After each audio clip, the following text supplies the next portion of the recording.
Assalamualaikum warahmatullahi wabarakatuh.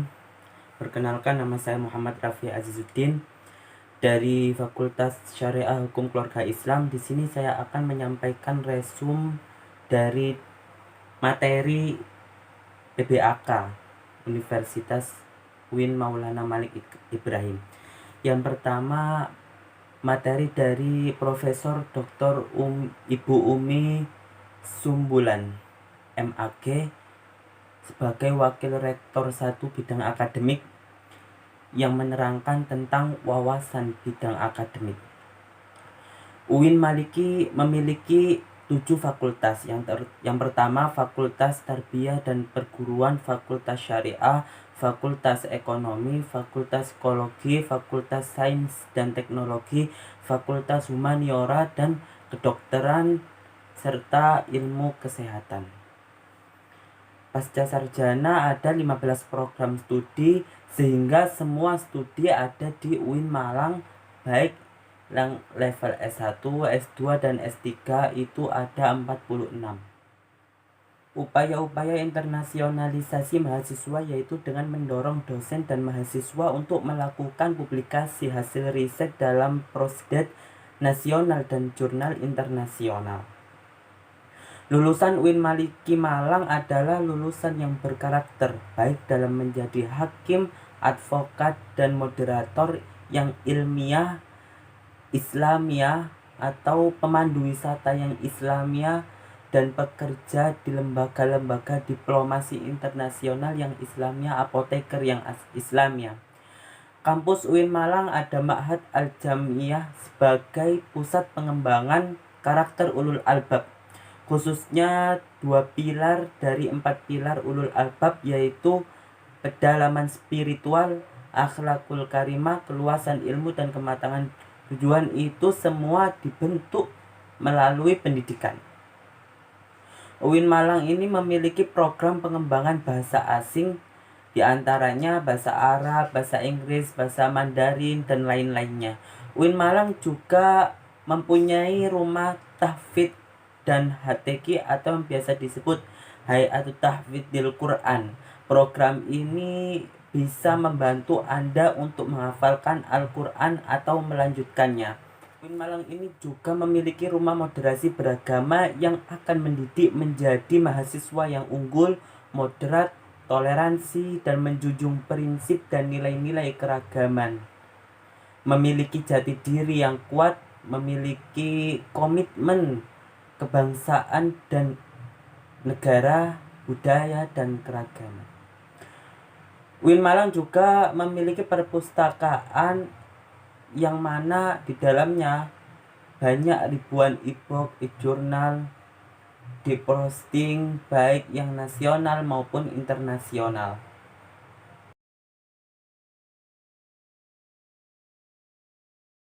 Materi yang kedua yaitu tentang wawasan bidang kemahasiswaan yang disampaikan oleh Bapak Dr. Ahmad Fatayasin MAG sebagai Wakil Rektor 3 Bidang Kemahasiswaan. UIN Maulana Malik Ibrahim ini Anda bisa memperoleh sesuatu yang tidak bisa diperoleh di universitas lain, apalagi universitas umum yang menyediakan persiapan fasilitas-fasilitas kemahasiswaan, karena Anda harus menyiapkan secara mental spiritual. Maka orang yang memiliki mental spiritual itu ada 3 indikatornya. Yang pertama, harus berpikir ilmiah, berpikir positif, dan berperilaku positif. Mahasiswa juga harus kreatif, yaitu selalu tampil dalam memerankan diri di tengah-tengah masyarakat dengan berbagai kemampuannya, kreativitasannya. Maka dari itu, UIN Malang memfasilitasi berbagai macam unit-unit kegiatan kemahasiswaan. Ada 18 unit kegiatan mahasiswaan, diantaranya yang pertama itu UKM Simponi FM atau studio radio UIN Malang. Cocok untuk mahasiswa yang mempunyai bakat presenter. Yang kedua, yang mempunyai bakat sebagai calon tentara, UIN Malang mempunyai resimen mahasiswa. Yang mempunyai bakat ahli di bidang kepramukaan, UIN Malang mempunyai unit kepramukaan. Semua unit-unit itu dalam rangka mengembangkan kreativitas mahasiswa, baik akademik atau non-akademik. Yang bersifat akademik dilaksanakan melalui kompetisi-kompetisi ilmiah. Mahasiswa UIN Malang di samping aktif kuliah itu juga harus berinovasi. UIN Malang juga mengajak mahasiswanya untuk aktif dalam intrakurikuler. Di sini itu ada Dema, Sema yang menyelenggarakan berbagai macam kegiatan kemahasiswaan yang mana harus diikuti. Jangan jadi mahasiswa yang kutu buku saja. UIN Malang menyediakan banyak beasiswa, diantaranya beasiswa pendidikan dan lain sebagainya.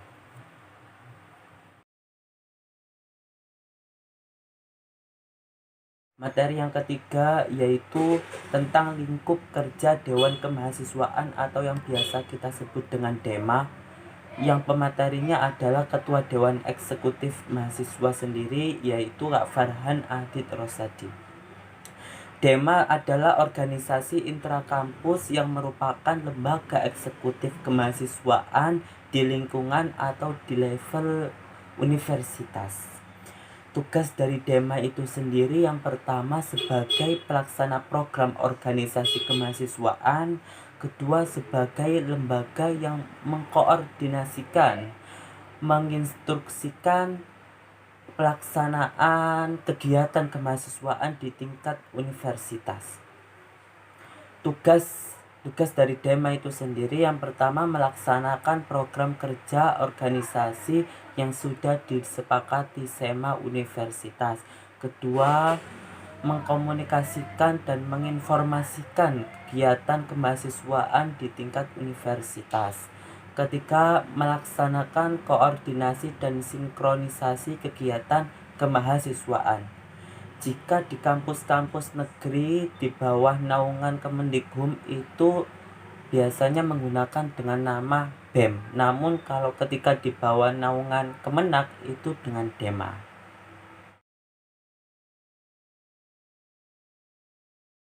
Materi yang keempat yaitu tentang lingkup kerja Senat Kemahasiswaan atau yang biasa kita sebut dengan SEMA, yang pematerinya adalah Ketua Senat Mahasiswa, yaitu Kak Muhammad Adib Fanani. SEMA adalah organisasi mahasiswa UIN Maulana Malik Ibrahim yang berperan sebagai lembaga legislatif yang mengordinasi DEMA, UKM, dan HMJ. Fungsi DEMA ada 4: advokat, legislasi, pengawasan, dan penganggaran. Tugas DEMA adalah mengawasi dan mengontrol DEMA-U, memberikan persetujuan setiap kegiatan yang akan dilaksanakan oleh DEMA-U, memberikan pengesahan setiap laporan pertanggungjawaban setelah selesai agenda tersebut. Yang keempat, memfasilitasi aspirasi mahasiswa UIN Maulana Malik Ibrahim yang menyalurkan kepada pihak-pihak yang bersangkutan. Komisi-komisi SEMA itu yang komisi A yaitu Komisi Advokasi dan Hukum, komisi B yaitu menaungi organisasi dan kemahasiswaan, komisi C yaitu administrasi dan keuangan, komisi D itu informasi dan komunikasi. SEMA terdiri dari ketua umum, sekretaris, bendahara, ketua komisi, anggota komisi, dan dibantu oleh staf ahli.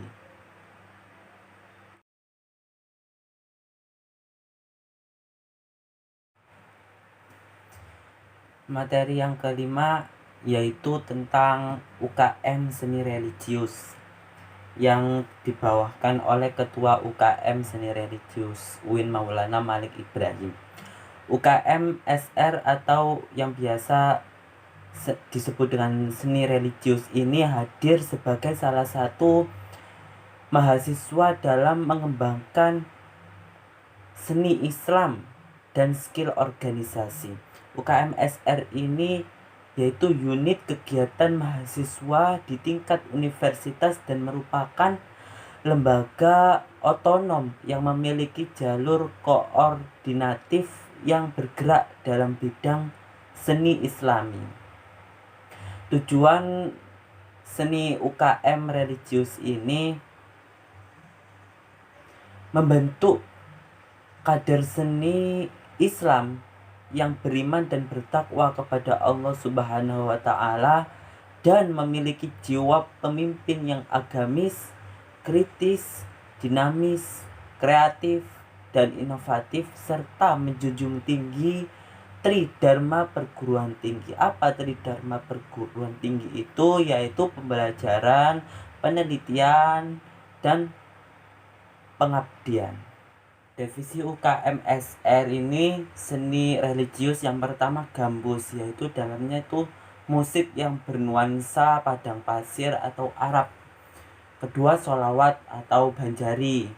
Ketiga nasyid. Keempat kaligrafi kayak menggambar khot. Kelima kiroah. Kiroah itu membaca Al-Quran dan menghayatinya.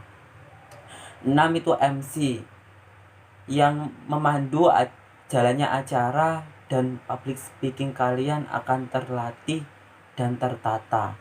7 qasidah, di sini ada qasidah modern dan rebana.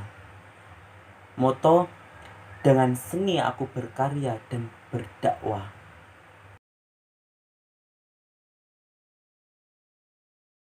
Materi yang terakhir yaitu materi tentang Conceptualizing the Moderation on the Context of Indonesian Islamic atau moderasi beragama dalam bingkai NKRI yang disampaikan oleh Bapak Dr. Andes Haji Basri MA PhD selaku dosen UIN Maulana Malik Ibrahim Malang.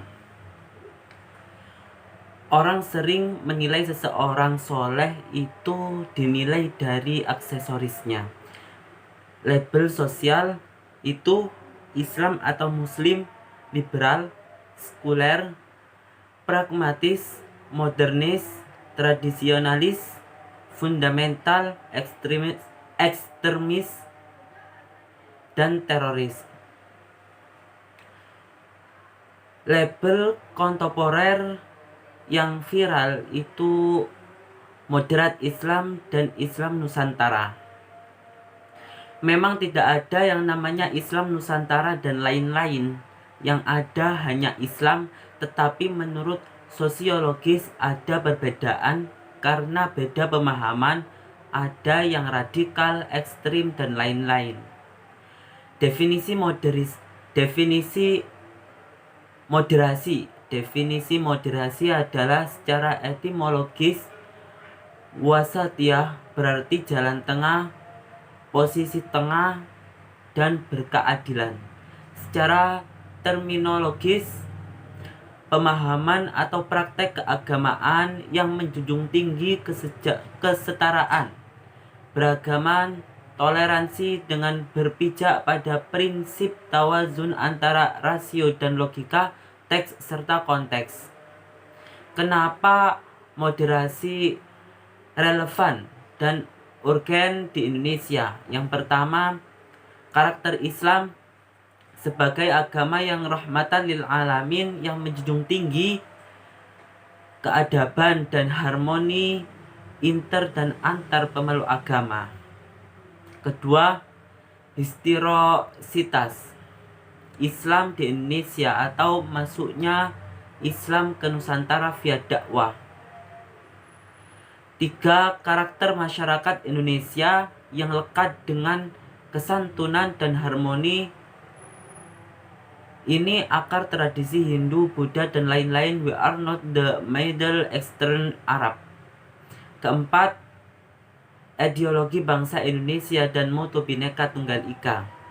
Pesan dari Bapak ini, pertama, mahasiswa harus memerankan diri sebagai agent of change dalam menguatkan dan mendiskriminasi agenda moderasi. Kedua, mahasiswa harus mengedepankan kepentingan kebangsaan dan keagamaan yang sesuai dengan prinsip moderasi. Ketiga, mahasiswa UIN harus cerdas, akademik, religius, dan berkebenekaan. Fearless.